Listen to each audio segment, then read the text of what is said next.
Shalom, kembali lagi bersama saya Alfa di channel JC Kok. Judul renungan hari ini, Taat Total. Pembacaan Alkitab dalam Lukas pasal 5 ayat 1 sampai ayat 11. Silakan saudara baca dulu pembacaannya. Saya membacakan ayat 4. Setelah selesai berbicara, ia berkata kepada Simon, "Bertolaklah ke tempat yang dalam dan tebarkanlah jalamu untuk menangkap ikan."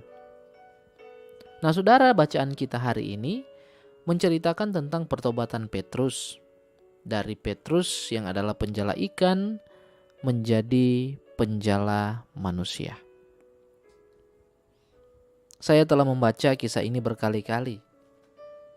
Tidak hanya membacanya, saya juga sudah menulisnya. Tak hanya menulisnya, saya juga telah mengkhotbahkannya. Walau demikian, selama ini saya telah melewatkan satu hal penting dalam kisah ini. Apa yang terlewat dari pengamatan saya? Tentang jala.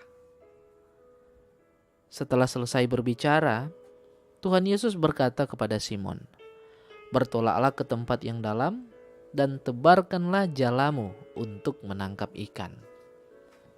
Nah, saudara, jika kita membaca ayat tersebut dalam bahasa asli Alkitab atau dalam terjemahan King James Version, maka kita akan tahu bahwa kata jala di ayat tersebut bermakna jamak atau lebih dari satu.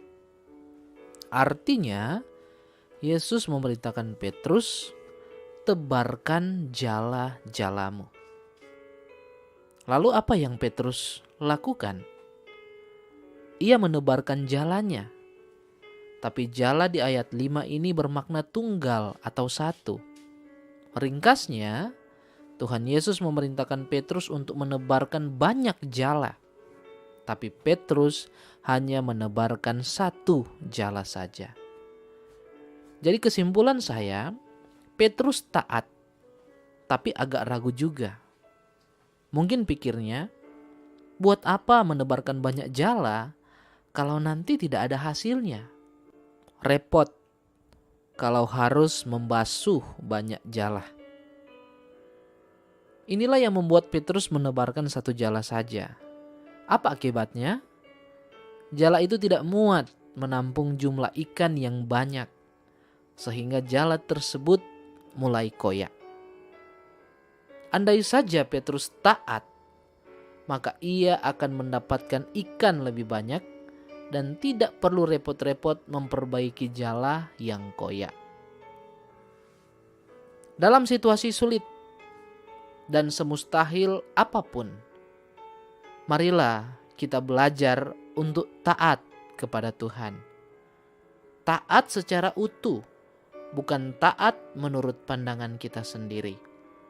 Percayalah, ketika Tuhan memberikan perintah yang detail, selalu ada maksud di balik semuanya itu.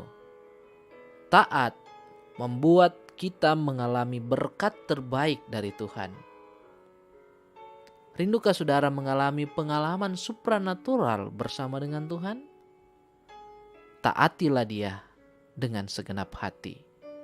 Ketaatan yang dikehendaki Tuhan adalah ketaatan total, bukan ketaatan yang setengah-setengah. Amin. Terima kasih saudara sudah mendengarkan renungan ini. Kalau saudara terberkati, bantu support, like, komen, dan share video ini, subscribe channel ini, nyalakan lonceng notifikasinya untuk dapatkan update terbaru dari channel ini. Terima kasih. Tuhan Yesus memberkati.